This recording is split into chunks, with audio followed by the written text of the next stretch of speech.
श्रवस्तमम् ज्येष्ठराजम् ब्रह्मणाम् ब्रह्मणस्पत आनः शृण्वन्नोतिभिः सीदसादनम् श्रीमहागणाधिपतये नमः। अस्य श्रीरुद्रस्य प्रश्नस्य अघोर ऋषिः अनुष्टुप्छन्दः सङ्कर्षणमूर्तिस्वरूपो योऽसावादित्यः परमपुरुषः स एष रुद्रो देवता अग्निक्रतुजरमायामिष्टकायागुंसतरुद्रीये जपाभिषेके विनियोगः। नमः शम्भवे च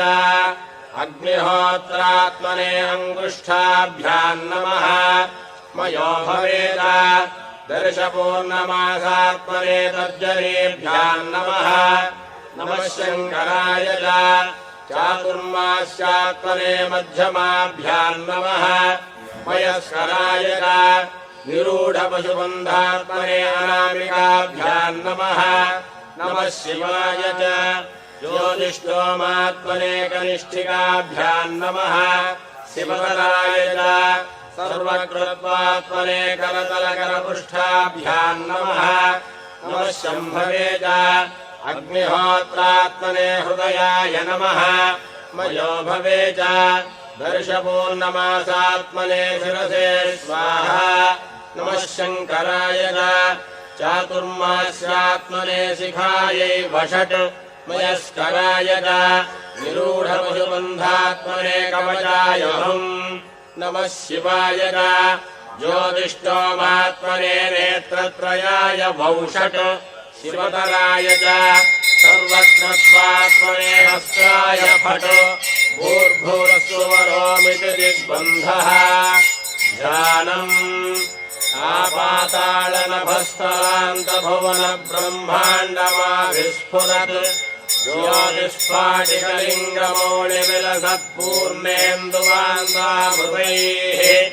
अस्तोताप्लुतमेकमीशमनिशम् रुद्रानुवाकाञ्जपन्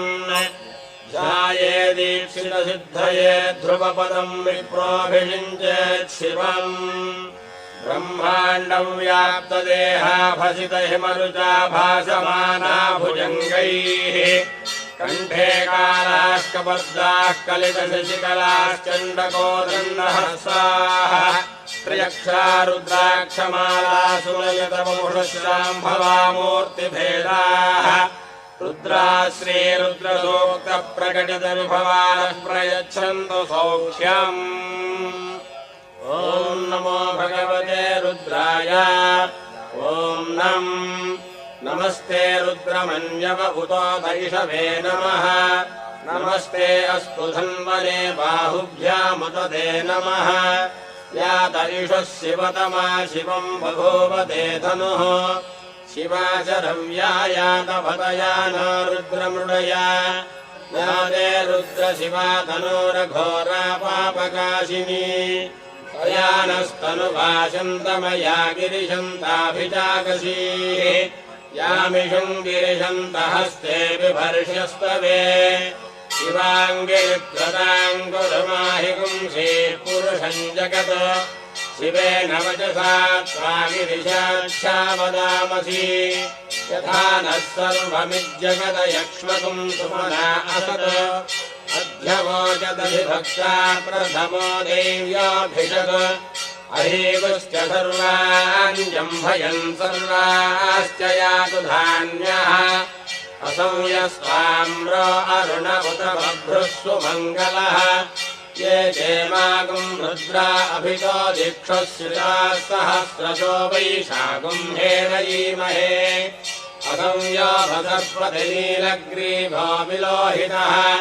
उदैनम् गोपा अदृशन्नदृशन्नुदहार्यः उदैनम् विश्वाभूतानि सदृष्टो मृडयादिनः नमो अस्तु नीलग्रीवाय सहस्राक्षाय मीढुषे अधो ये अस्य सत्त्वानो हन्तेभ्यो करम् नमः प्रमञ्चधन्वनस्त्वमुभयोरात्मयोर्जाम् याश्च देहस्त इषवः पराता भगवो भव अवदत् मध्यधनुष्वम् सहस्राक्षसते शुधे निशील्य शैल्यानाम् मुखा शिवो नः सुमना भव विज्यन्धनः कपर्दिनो विशल्यो बाणवागुम्भुता अनेशन्धस्येषव आभुरस्य निषङ्गधिः याते हेतिर्मेढुष्टमहस्ते बभूव ते धनुः तयास्मानुष्णतस्त्वमयक्ष्मया परिभुजा नमस्ते अस्त्वायुधायानातताय धृष्णवे उभाभ्यामुदते नमो बाहुभ्याम् तवधन्वने परिते धन्वनो हेतिरस्मान् वृणक्तु विश्वतः अथो ययुधिस्तभारे अस्मन्निधेहितम् नमस्ते अस्तु भगवन् विश्वेश्वराय महादेवाय त्र्यम्बकाय त्रिपुरान्तकाय त्रिवाग्निकालाय कालाग्निरुद्राय नीलकण्ठाय मृत्युञ्जयाय सर्वेश्वराय सदाशिवाय श्रीमन्महादेवाय नमः नमो हिरण्यवाहवे सेनान्ये जिजाञ्च पतये नमो नमो वृक्षेभ्यो हरिकेशेभ्यः पशूनाम् पतये नमो नमः सस्पिञ्जराय त्रिशीमते पथीनाम् पतये नमो नमो बभ्रुषाय विव्याधिनेन्नानाम् पतये नमो नमो हरिकेशायोपवीतिने पुष्टानाम् पतये नमो नमो भवस्य हेत्यै जगताम् पतये नमो नमो रुद्राय तकाविने क्षेत्राणाम् पतये नमो नमः सूताय हन्त्याय वनानाम् पतये नमो नमो रोहिताय पतये वृक्षाणाम् पतये नमो नमो मन्त्रिणे वाणिजाय कक्षाणाम् पतये नमो नमो भवन्तये वारिवस्कृताय औषधीनाम् पतये नमो नम उच्चैर्घोषाय क्रन्दयते पत्तीनाम् पतये नमो नमः कृत्स्नवीताय धावते सस्मनाम् पतये नमः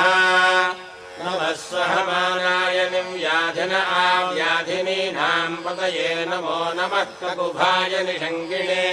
सेनानाम् पतये नमो नमो निषङ्गिण युषिवते तस्कराणाम् पतये नमो नमो वञ्चते परिवञ्चते सायूनाम् पतये नमो नमो निजेरवे परिचरायारण्यानाम् पतये नमो नमः श्रुकामिभ्यो जिघागुंसभ्यो मुष्णताम् पतये नमो नमो शिमध्यो नक्तञ्जलध्यप्रकुन्दानाम् पतये नमो नम उष्णीषिणे गिरिजराय पुलुञ्चानाम् पतये नमो नम गिरमध्यो धन्वामिभ्यश्च वो नमो नम आतन्वानेभ्यः प्रतितधानेभ्यश्च वो नमो नम आयच्छद्भ्यो विसृजभ्यश्च वो नमो नमोऽस्यभ्यो विद्यद्भ्यश्च वो नमो नम आसीनेभ्यश्च यानेभ्यश्च वो नमो नमः स्वपद्भ्यो जाग्रभ्यश्च वो नमो नमस्तिष्ठभ्यो धावद्भ्यश्च वो नमो नमः स्वभाभ्यः स्वभावदिभ्यश्च वो नमो नमो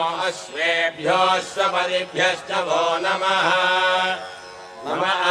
आव्याधिनेभ्यो विविध्यन्तेभ्यश्च वो नमो नम उगणाभ्यस्त्रिकुम्भकेभ्यश्च वो नमो नमो वृत्सेभ्यो वृत्सपदिभ्यश्च वो नमो नमो व्रातेभ्यो व्रातपदिभ्यश्च वो नमो नमो गणेभ्यो गणपतिभ्यश्च वो नमो नमो विरूपेभ्यो विश्वरूपेभ्यश्च वो नमो नमो महद्भ्यः क्षुल्लकेभ्यश्च वो नमो नमो रथिभ्यो रथेभ्यश्च वो नमो नमो रथेभ्यो रथपतिभ्यश्च वो नमो नमः सेनाभ्यश्चेनानिभ्यश्च वो नमो नमः क्षत्रुभ्यः सङ्ग्रहेतृभ्यश्च वो नमो नमस्तक्षभ्यो रथकारेभ्यश्च वो नमो नमः कुलालेभ्यः कर्मारेभ्यश्च वो नमो नमः पुञ्जिष्ठेभ्यो निलादेभ्यश्च वो नमो नम इषकृभ्यो धन्वकृभ्यश्च वो नमो नमो मृगयुभ्यः शनिभ्यश्च वो नमो नमः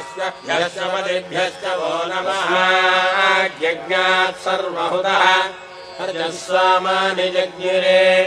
छन्दागुंसि जज्ञिरे तस्मात्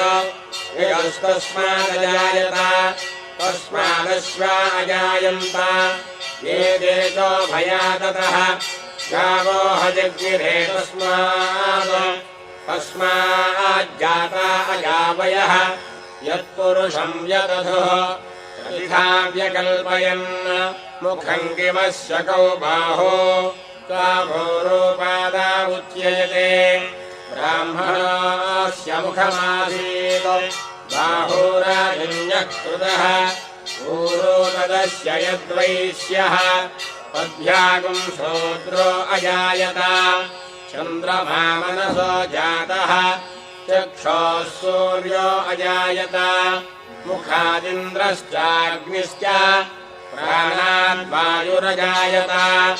नाभ्या आसीदन्तरिक्षम् शीर्ष्णोद्यौ समवर्तत पद्भ्याम् भूमिर्दिशः श्रोत्रात् तथा लोकागम् अकल्पयन् वेदाहमेतम् पुरुषम् महान्तम् आदित्यवर्णम् तमसस्तु पारे सर्वाणि रूपाणि विचित्य धीरः नामानि कृत्वाभिवदनुदासे धाता पुरस्ताद्यमुदा जहार शक्रः प्रविद्वान् प्रतिशस्य तस्रः तमेवम् विद्वानमृत इह भवति नान्यः पन्था अयनाय विद्यते यज्ञेन यज्ञमयजन्त देवाः तानि धर्माणि प्रथमान्यासन् ते हनाकम् महिमानः सजन्ते यत्र पूर्वे साध्याः सन्ति देवाः अभ्यः सम्भूतः पृथिव्यैरसाच्य विश्वकर्मणः समवर्तताधि तस्य त्वष्टापि दधद्रूपमेति तत्पुरुषस्य विश्वमाजानमग्रे वेदाहमेतम् पुरुषम् महान्तम् आदित्यवर्णम् तमसः परस्तात् तमेवम् विद्वानमृत इह भवति नान्यः पन्था विद्यते जनाय प्रजापतिश्चरति गर्भे अन्तः अजायमानो बहुधा विजायते तस्य धीराः परिजानन्ति योनिम्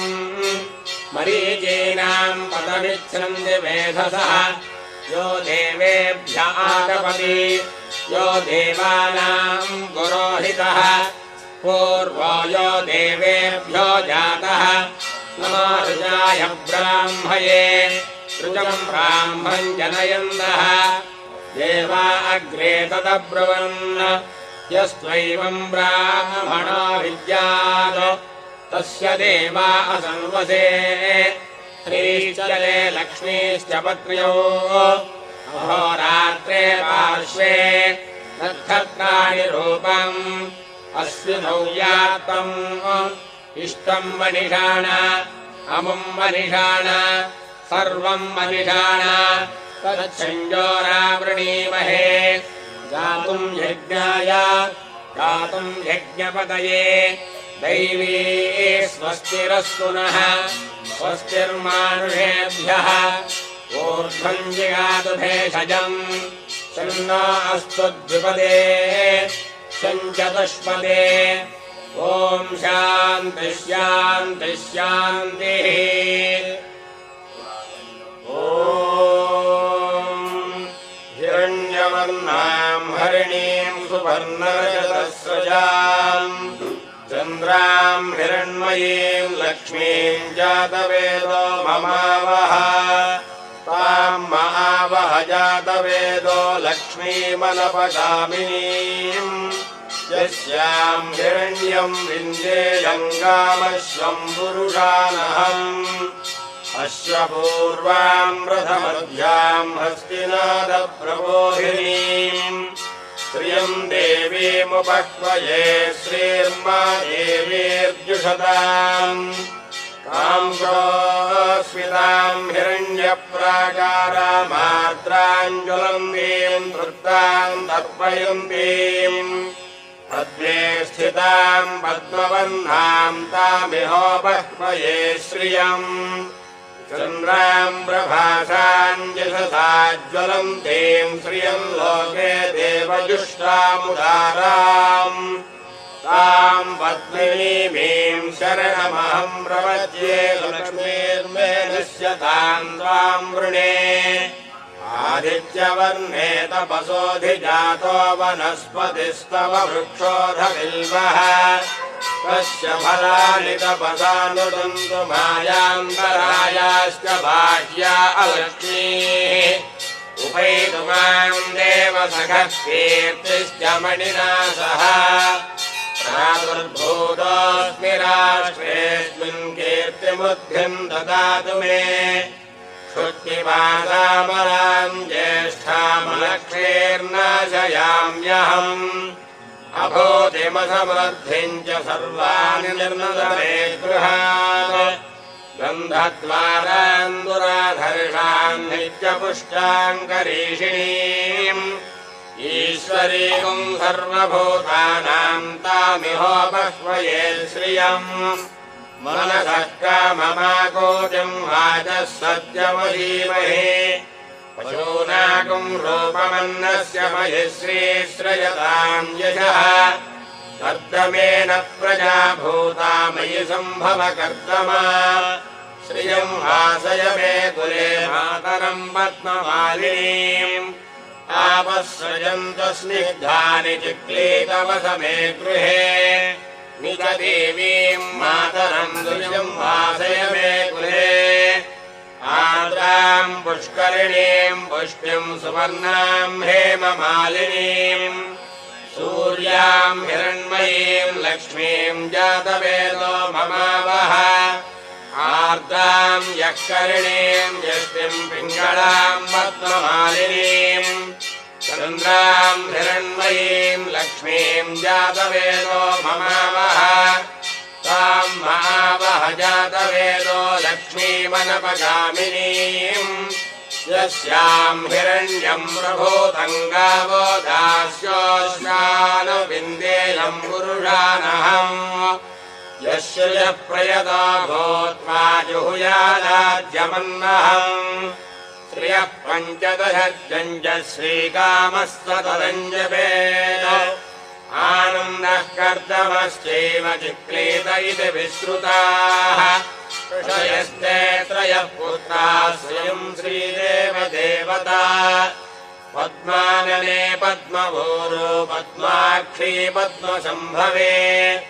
त्वम् माम् भयस्व पद्माक्षी येन सौख्यम् लभाम्यहम्